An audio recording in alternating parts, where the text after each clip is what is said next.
शांति। 10 जनवरी 2023 साकार मुरली। मीठे बच्चे, तुम्हारा यह मरजीवा जन्म है। तुम ईश्वर बाप से बरसा ले रहे हो। तुम्हें बहुत बड़ी लॉटरी मिली है, इसलिए अपार खुशी में रहना है। प्रश्न, अपने आप को कौन सी समझानी दो तो चिंता समाप्त हो जाएगी, गुस्सा चला जाएगा। उत्तर, हम ईश्वर की संतान हैं। हमें तो बाप समान मीठा बनना है। जैसे बाबा मीठे रूप से समझानी देते, गुस्सा नहीं करते, ऐसे हमें भी आपस में मीठा रहना है। लून पानी नहीं होना है, क्योंकि जानते हैं जो सेकंड पास हुआ वह ड्रामा में पार्ट था। चिंता किस बात की करें।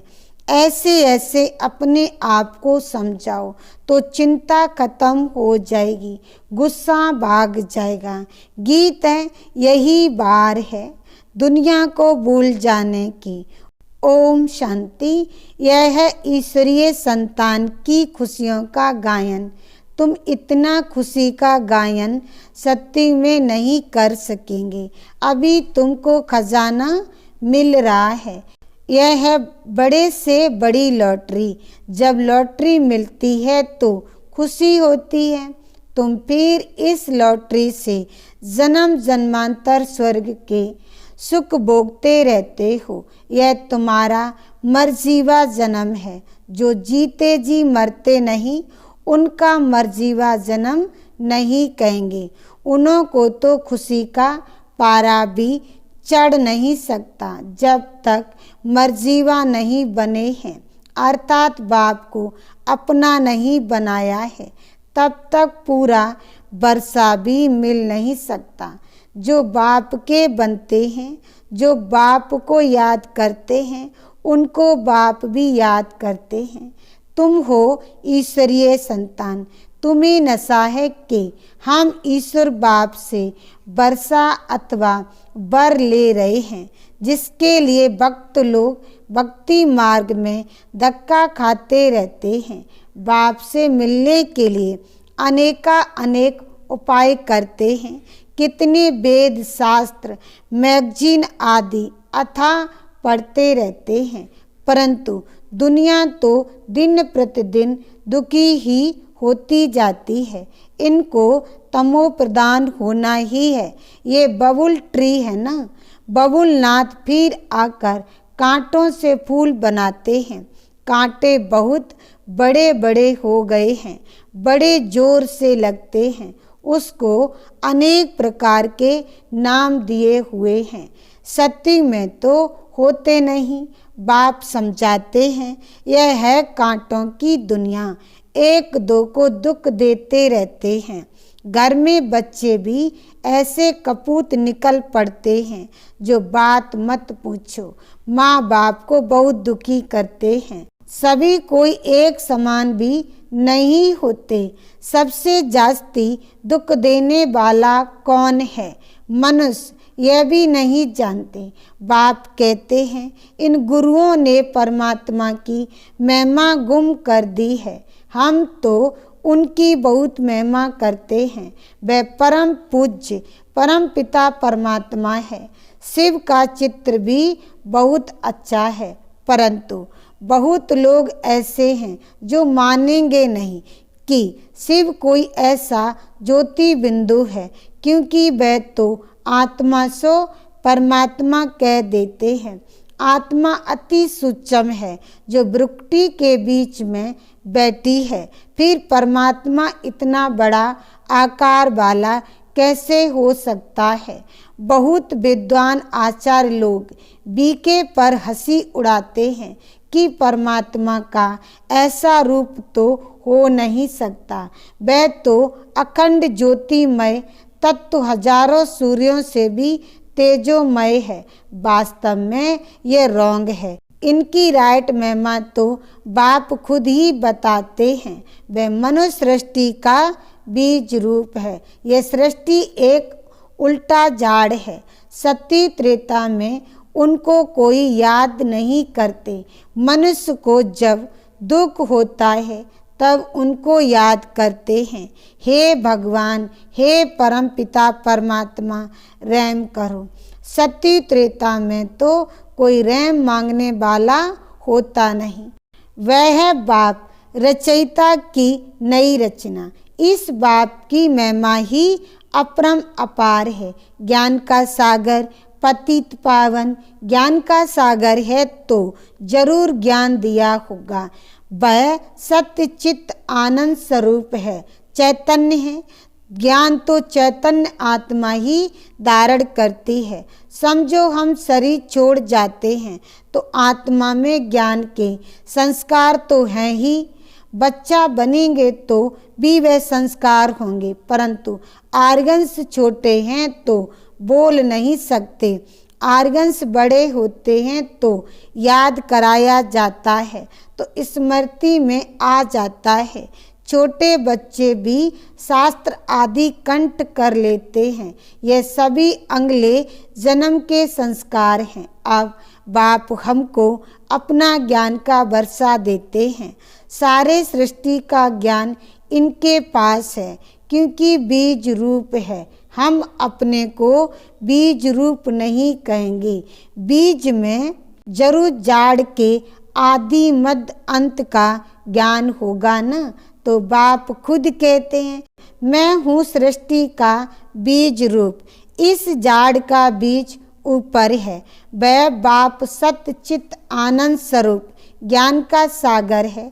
सृष्टि के आदि मध्य अंत का ही उसमें ज्ञान होगा, नहीं तो क्या होगा? क्या शास्त्र का ज्ञान होगा? वह तो बहुतों में है। परमात्मा की तो जरूर कोई नई बात होगी ना, जो कोई भी विद्वान आदि जानते नहीं। कोई से भी पूछो, इस सृष्टि रूपी जाड़ की उत्पत्ति पालना संगार कैसे होता है, इनकी आयु कितनी है, ये कैसे वृद्धि को पाता है, बिल्कुल कोई नहीं समझा सकता है। एक गीता ही है सर्वशास्त्रमयी शिरोमणि, बाकी तो सब हैं उनके बाल बच्चे। जबकि गीता पढ़ने से भी कुछ नहीं समझते तो बाकी शास्त्र पढ़ने से फायदा ही क्या?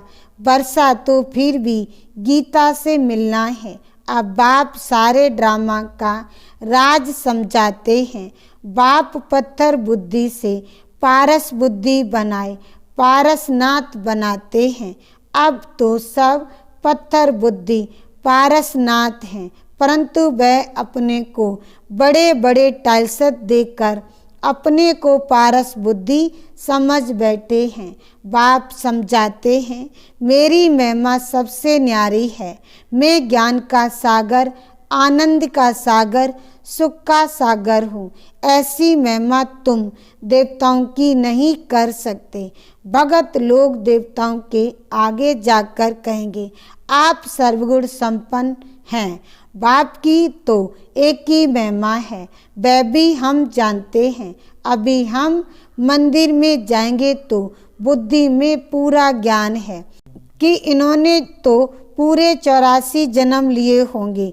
अभी अपने को कितनी खुशी है, आगे थोड़ी यह ख्याल आता था। अभी समझते हैं हमको ऐसा बनना है। बुद्धि में बहुत परिवर्तन आ जाता है। बाप बच्चों को समझाते हैं, आपस में बहुत मीठा बनो, लून पानी मत बनो। बाबा कभी भी किससे गुस्सा करता है क्या?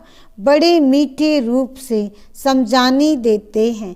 1 सेकंड पास हुआ कहेंगे, यह भी ड्रामा में पार्ट था, इसकी चिंता क्या करनी है। ऐसे ऐसे अपने को समझाना है। तुम ईश्वरीय संतान कम थोड़ी हो। यह तो समझ सकते हो कि ईश्वरीय संतान जरूर ईश्वर के पास रहते होंगे।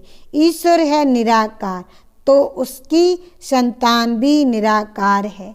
वही संतान यहाँ चोला लेकर पाट बजाती है। स्वर्ग में मनुष्य हैं देवी देवता धर्म के। अगर सबका बैठ हिसाब निकाले तो कितना माथा मारना पड़े, परंतु समझ सकते हैं कि नंबरवार अनुसार थोड़े थोड़े जन्म लेते होंगे। आगे तो समझते थे मनुष्य कुत्ता बिल्ली बनते हैं, अभी तो बुद्धि में रात दिन का फर्क आ गया है। ये सब है धारणा करने की बातें। नट सेल में समझाते हैं कि अब 84 जन्मों का चक्र पूरा हुआ, अभी इस छीछी शरीर को छोड़ना है। ये सबका पुराना जड़ी भूत तमो प्रधान शरीर है, इससे ममत मिटा देना है। पुराने शरीर को याद क्या करें, अब तो अपने नए शरीर को याद करेंगे जो मिलना है सत्युग में। बाया मुक्ति धाम होकर सत्युग में आएंगे। हम जीवन मुक्ति में जाते हैं और सब मुक्ति धाम चले जाते हैं। इसको जय जयकार कहा जाता है। हाहाकार के बाद जय जयकार होना है। इतने सब मरेंगे तो कोई तो निमित्त कारण बनेगा। नेचुरल कैलेमिटीज होगी, सिर्फ सागर ही थोड़ी सभी खंडों का खल्लास करेगा। सब कुछ खल्लास होना ही है, बाकी भारत अविनाशी खंड रह जाता है, क्योंकि यह है शिव बाबा का वर्थ प्लेस। तो यह हो गया सबसे बड़ा तीर्थ स्थान। बाप सबकी सदगति करते हैं, ये कोई मनुष्य नहीं जानते। उन्हों को ना जानना ही ड्रामा में नूंद है। तब तो बाप कहते हैं कि हे बच्चे, तुम कुछ नहीं जानते थे, मैं ही तुमको रचता और रचना अथवा मनुष्य सृष्टि के आदि मध्य अंत का सारा भेद समझाता हूँ, जिसको ऋषि मुनि भी बेअंत कहकर गए हैं। ये थोड़ी समझते हैं कि सारी दुनिया के 5 विकार बड़े भारी दुश्मन हैं, जिस पर रावण को भारतवासी वर्ष वर्ष जलाते ही आते हैं।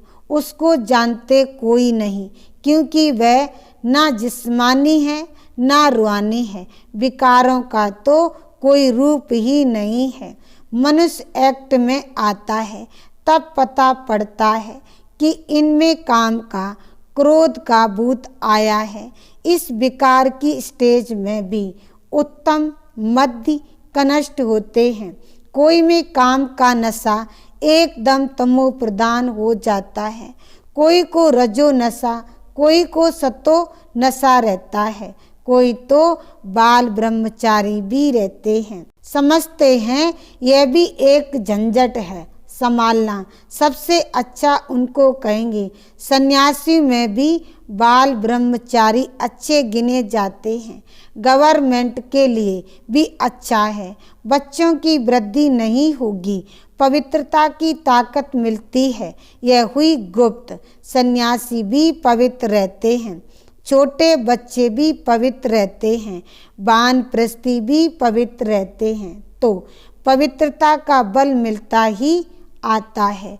उन्हों का भी कायदा चला आता है कि बच्चे को इतनी आयु तक पवित्र रहना है, तो वह भी बल मिलता है। तुम हो सतो प्रधान पवित्र। ये अंतिम जन्म तुम बाप से प्रतिज्ञा करते हो। तुम सत्य की स्थापना करने वाले हो। जो करेगा सो पवित्र दुनिया का मालिक बनेगा। नंबरवार पुरुषार्थ अनुसार यह है ईश्वरीय कुटुंब। ईश्वर के साथ हम रहते हैं कल्प में एक बार बस, फिर दैवी घराने में तो बहुत जन्म रहेंगे। एक जन्म ही दुर्बल है। यह ईश्वरीय कुल है, उत्तम से उत्तम। ब्राह्मण कुल सबसे ऊंची चोटी है। नीच ते नीच कुल से हम उच्च ब्राह्मण कुल के हो गए। शिव बाबा जब ब्रह्मा को रचे तब तो ब्राह्मण रचे। कितनी खुशी रहती है जो बाबा की सर्विस में रहते हैं। हम ईश्वर की औलाद बने हैं और ईश्वर की श्रीमत पर चलते हैं। अपनी चलन से उनका नाम वाला करते हैं। बाबा कहते हैं वह तो है आसुरीय गुण वाले, तुम दैवी गुणों वाले बन रहे हो। जब तुम संपूर्ण बन जाएंगे तो तुम्हारी चलन बहुत अच्छी हो जाएगी।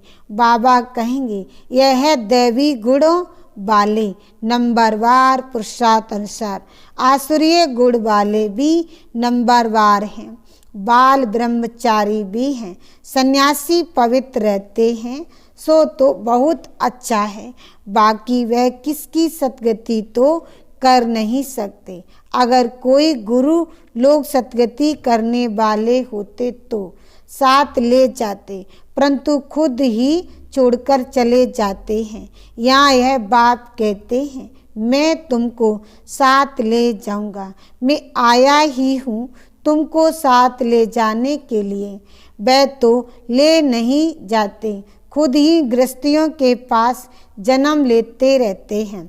संस्कारों के कारण फिर सन्यासियों के झुंड में चले जाते हैं। नाम रूप तो हर जन्म में बदलता रहता है। यह अभी तुम बच्चे जानते हो कि सत्युग में यहाँ के पुरुषार्थ अनुसार पद होगा, वहाँ यह मालूम नहीं होगा कि हमने यह पद कैसे पाया।